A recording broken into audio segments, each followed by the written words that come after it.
एक गांव में दो भाई अपने अपने परिवार के साथ रहते थे। एक भाई अमीर था तो दूसरा गरीब। दिवाली आई, सारे गांव में खुशियां मनाई जा रही थी।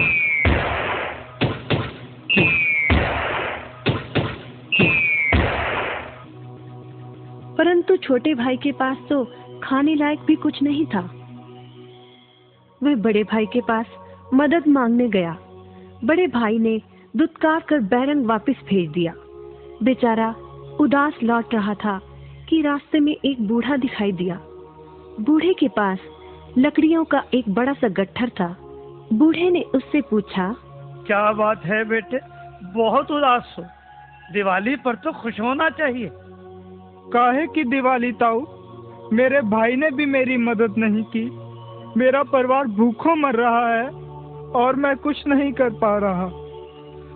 यदि तुम मेरी मदद करो, इन लकड़ियों के गट्ठर को मेरे घर पहुंचा दो, तो मैं तुम्हें जो दूंगा उससे तुम अमीर हो जाओगे। छोटा बूढ़े के पीछे चलता हुआ लकड़ियों के गट्ठर को उसके घर छोड़ आया।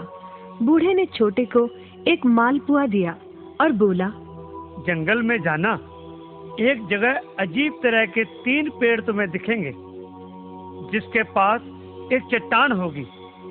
ध्यान से देखोगे तो चट्टान के कोने में तुम्हें एक गुफा का एक मुंह दिखेगा। गुफा में चले जाना, वहां 3 बौने रहते हैं। मालपुआ उन्हें बहुत पसंद है, वैसे किसी भी कीमत पर छोड़ेंगे नहीं। तुम उनसे धन नहीं मांगना, बल्कि कहना मुझे पत्थर की चक्की दे दो। छोटा भाई गुफा में जा पहुंचा। उसके हाथ में मालपुआ देखकर एक बौना बोला, ये मुझे दे दो, मैं तुम्हें इसके बदले में जो कहोगे दे दूंगा। छोटा बोला, मुझे बस अपनी पत्थर की चक्की दे दो। चक्की लेकर छोटा जैसे ही चलने लगा, बौना बोला, इसे मामूली चक्की ना समझना, इसे घुमाने पर तुम जो मांगोगे इसमें से निकलता रहेगा। इच्छा पूरी होने पर इस पर लाल रंग का कपड़ा डाल देना, सामान बनना बंद हो जाएगा। चक्की लेकर छोटा भाई घर पहुंचा। पत्नी और बच्चे भूखे थे।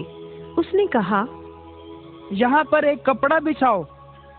कपड़ा बिछाकर चक्की उसके ऊपर एक किनारे रखकर छोटे ने चक्की चलाई और बोला, चक्की चक्की चावल निकाल।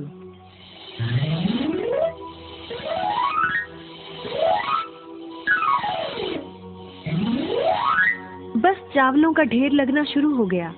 लाल कपड़े से चक्की को ढककर छोटे ने फिर कपड़ा हटाया और दोबारा चक्की चलाकर बोला, चक्की चक्की दाल निकाल।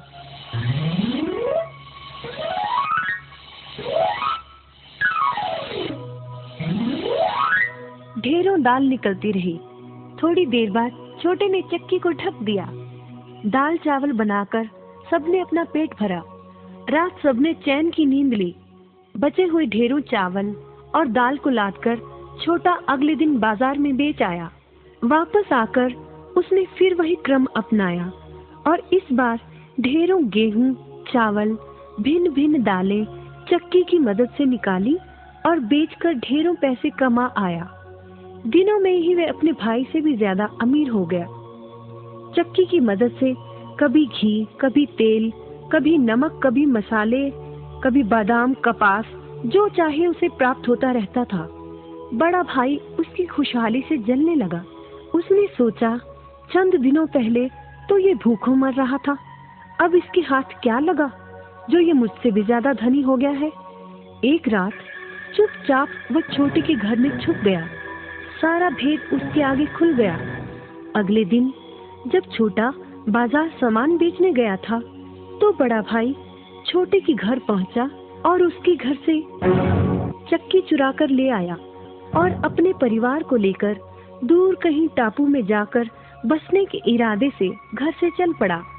समुद्र किनारे पहुंचकर उसने एक नाव खरीदी। सभी उसमें बैठ गए और नाव में बैठकर टापू की ओर चल दिए। उसकी पत्नी हैरान थी कि एक बेकार सी चक्की लेकर उसका पति सारा घर बाहर छोड़कर हम सबको लेकर कहाँ जा रहा है।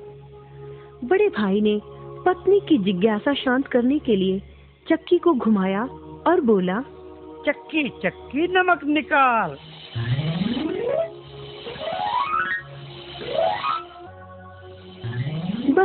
फिर क्या था, नमक का ढेर नाव में लगना शुरू हो गया और नाव डूबने लगी। बड़े भाई को चक्की बंद करने का उपाय तो पता नहीं था। उन सब की जल समाधि बन गई। सभी चक्की समेत समुद्र में डूब गए। कहते हैं कि चक्की अब भी घूम रही है, तभी तो समुद्र का पानी खारा है। शिक्षा, लालच बुरी बला है।